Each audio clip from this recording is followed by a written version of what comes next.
नमस्ते दोस्तों, मैं हूं रैंडम विद यूसुफ 8। आज हम नेपाल को हिलाकर रख देने वाले जेन-ज़ी के विशाल विरोध प्रदर्शनों के बारे में बात करेंगे। ये क्यों हुए, इनकी मांगें क्या हैं और सरकार ने इस पर क्या प्रतिक्रिया दी है। चलिए इसे विस्तार से समझते हैं। 8 सितंबर 2025 को नेपाल में जैसे जिंदगी रातों रात बदल गई।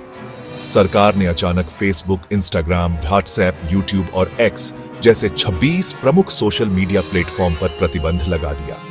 लाखों लोगों के लिए ये सिर्फ ऐप्स नहीं थे, ये संचार, व्यापार और सूचना के लिए उनकी जीवन रेखा थे। इसका आधिकारिक कारण, सरकार ने दावा किया कि इन वैश्विक तकनीकी दिग्गजों ने एक कड़े नए कानून के तहत पंजीकरण नहीं कराया था, जिसमें उन्हें स्थानीय कार्यालय और डेटा सेंटर स्थापित करने की मांग की गई थी। इस कदम को राष्ट्रीय सुरक्षा और विनियमन के मामले के रूप में पेश किया गया, लेकिन युवा नेपालियों की एक ऐसी पीढ़ी के लिए जो पहले से ही गहरी निराशाओं से जूझ रही थी, यह बर्दाश्त की हद थी।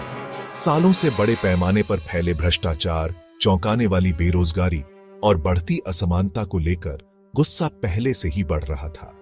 यह प्रतिबंध उनकी अभिव्यक्ति की स्वतंत्रता पर एक सीधा हमला महसूस हुआ, जिसने उन मंचों को ही चुप करा दिया जिनका उपयोग वे अपनी असहमति व्यक्त करने के लिए करते थे। इन विरोध प्रदर्शनों का नेतृत्व मुख्य रूप से जेन-ज़ी कर रही है। ये देश भर के विश्वविद्यालयों के छात्र और युवा कर्मचारी हैं जो सोशल मीडिया के जरिए संगठित हो रहे हैं। वे एक ऐसी भ्रष्ट व्यवस्था से तंग आ चुके हैं जहां राजनेताओं के परिवार बेशर्मी से अपनी दौलत का दिखावा करते हैं। वहीं दूसरी ओर शिक्षित युवाओं में बेरोजगारी 20% से भी ज्यादा है और अच्छे अवसरों की भारी कमी है। इस असमानता के कारण कई युवाओं को लगता है कि उनका भविष्य उनसे छीना जा रहा है। वे अब चुप नहीं बैठेंगे और व्यवस्था में बुनियादी बदलाव की मांग कर रहे हैं। विरोध प्रदर्शन हिंसक हो गए। सिंह दरबार संसद परिसर सहित सरकारी इमारतों में आग लगा दी गई। सुरक्षा बलों ने आंसू गैस, रबर की गोलियां और यहां तक कि असली गोलियां भी चलाईं। कम से कम 19 प्रदर्शनकारी मारे गए, दर्जनों घायल हुए और कर्फ्यू लगा दिया गया। बढ़ते सार्वजनिक दबाव के सामने सरकार ने सोशल मीडिया पर से प्रतिबंध हटा लिया। यह प्रदर्शनकारियों के लिए एक महत्वपूर्ण पहली जीत थी, लेकिन उनकी लड़ाई अभी खत्म नहीं हुई थी। इस राजनीतिक उथल-पुथल के कारण प्रधानमंत्री केपी शर्मा ओली ने अपने मंत्रिमंडल के साथ इस्तीफा दे दिया, जिससे देश का राजनीतिक भविष्य अनिश्चित हो गया। अब प्रदर्शनकारी और भी बड़े लक्ष्यों की मांग कर रहे हैं।